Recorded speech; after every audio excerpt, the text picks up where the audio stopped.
Hi dears, welcome back. ನಾನು cilia. ಇವತ್ತಿನ ವಿಡಿಯೋದಲ್ಲಿ ತುಂಬ ರುಚಿಕರವಾದಂತಹ ಮಸಾಲೆ ಅವಲಕ್ಕಿ ಯಾವ ರೀತಿ ಮಾಡೋದು ಅಂತ ತೋರಿಸ್ತಾ ಇದ್ದೀನಿ. ಬೆಳಗ್ಗೆ ತಿಂಡಿಗಾಗಿ, ಸಂಜೆ ಟೀ ಟೈಮಿಗೆಲ್ಲ ಈಸಿಯಾಗಿ ತುಂಬ ಸುಲಭವಾಗಿ ನಮಗೆ ಮಾಡಬಹುದಾದಂತಹ ಒಂದು ಸಿಂಪಲ್ ರೆಸಿಪಿ ಇದು. ಯಾವ ರೀತಿ ಮಾಡೋದು ಅಂತ ನೋಡೋಣ. ನಾನಿಲ್ಲಿ ಒಂದು ಪಾತ್ರೆಗೆ 2 ಬ್ಯಾಡಿಗೆ ಮೆಣಸನ್ನು ತಗೊಂಡಿದ್ದೀನಿ. ನಿಮ್ಮದು ಖಾರ ಅನುಸಾರ ನೀವು ಮಾಡುವ ಕ್ವಾಂಟಿಟಿ ಪ್ರಕಾರ ನಿಮಗೆ ಮೆಣಸಿನ ಕ್ವಾಂಟಿಟಿಯನ್ನು ಹೆಚ್ಚು ಕಮ್ಮಿ ಮಾಡ್ಕೋಬೋದು. ನಾನಿಲ್ಲಿ 2 ಬ್ಯಾಡಿಗೆ ಮೆಣಸನ್ನು ತಗೊಂಡಿದ್ದೀನಿ. ಅದಕ್ಕೆ ಅರ್ಧ ಚಮಚ ಕೊತ್ತಂಬರಿ, ಇಡೀ ಕೊತ್ತಂಬರಿಯನ್ನೇ ತಗೋಬೇಕು. ಮತ್ತು ಸ್ವಲ್ಪ ಜೀರಿಗೆ ಇದನ್ನು ಹಾಕಿ ಡ್ರೈ ಆಗಿ ಇದನ್ನು ರೋಸ್ಟ್ ಮಾಡಬೇಕು. ಸ್ಲೋ ಫ್ಲೇಮಲ್ಲಿ ಇಟ್ಕೊಂಡು ರೋಸ್ಟ್ ಮಾಡಬೇಕು. ಆ ಮೆಣಸು, ಕೊತ್ತಂಬರಿ, ಜೀರಿಗೆ ಎಲ್ಲ ಸ್ವಲ್ಪ ಚೆನ್ನಾಗಿ ಬಿಸಿ ಆದರೆ ಸಾಕು, ಕಪ್ಪಾಗಬಾರ್ದು. ಚೂರು ಸಹ ಟೇಸ್ಟ್ ಚೇಂಜ್ ಆಗುತ್ತೆ.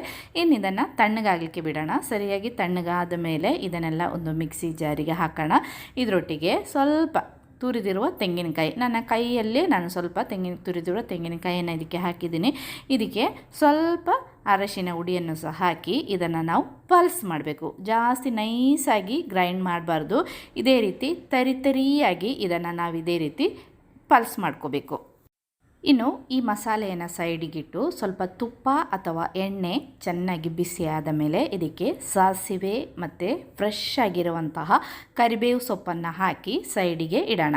ನಾವು ಇಲ್ಲಿ ಜಾಸ್ತಿ ತೆಂಗಿನ ಎಣ್ಣೆಯನ್ನು ಉಪಯೋಗಿಸೋದು. ತೆಂಗಿನ ಎಣ್ಣೆ ಅಥವಾ ತುಪ್ಪದಲ್ಲಿ ಮಾಡಿದರೆ ತುಂಬ ಟೇಸ್ಟ್ ಆಗುತ್ತೆ. ನೀವು ಅಡುಗೆಗೆ ಯಾವ ಎಣ್ಣೆ ಉಪಯೋಗಿಸ್ತೀರೋ ಅದೇ ಎಣ್ಣೆಯನ್ನು ಉಪಯೋಗಿಸಿ.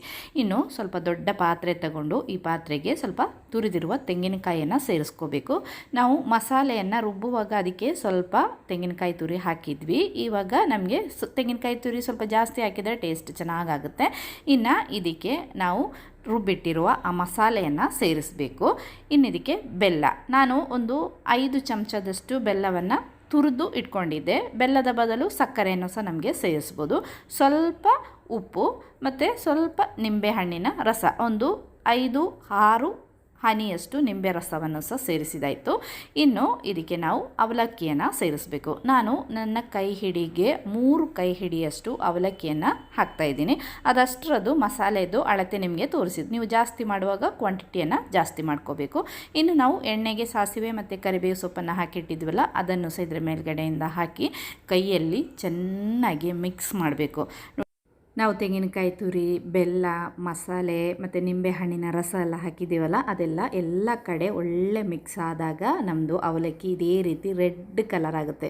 ಸೂಪರ್ ಟೇಸ್ಟ್ ಇದು. 1 ಲೋಟ ಬಿಸಿ ಬಿಸಿ ಟೀ ಜೊತೆ ಸೂಪರ್ ಅಂದರೆ ಸೂಪರ್ ಇದು. ಒಂದು ಸಾರಿ ಆದರೂ ಇದೇ ರೀತಿ ಟ್ರೈ ಮಾಡಿ ನೋಡಿ. ನನ್ನ ಈ ವಿಡಿಯೋ ನೋಡ್ತಿದ್ದಂಗೆ ನಿಮಗೆ ಇಷ್ಟ ಆದರೆ ಪ್ಲೀಸ್ ಲೈಕ್ ಮಾಡಿ, ಶೇರ್ ಮಾಡಿ, ಕಮೆಂಟ್ ಮಾಡಿ. ನನ್ನ ಚಾನಲನ್ನು ನೀವು ಸಪೋರ್ಟ್ ಮಾಡಿಲ್ಲ ಅಂದರೆ ಪ್ಲೀಸ್ ನನಗೆ ಸಪೋರ್ಟ್ ಮಾಡಿ. ಇದೇ ರೀತಿ ಇನ್ನೊಂದು ವಿಡಿಯೋದಲ್ಲಿ ನೋಡೋಣ. ಟಿಲ್ ದೆನ್, ಬಾಯ್ ಬಾಯ್.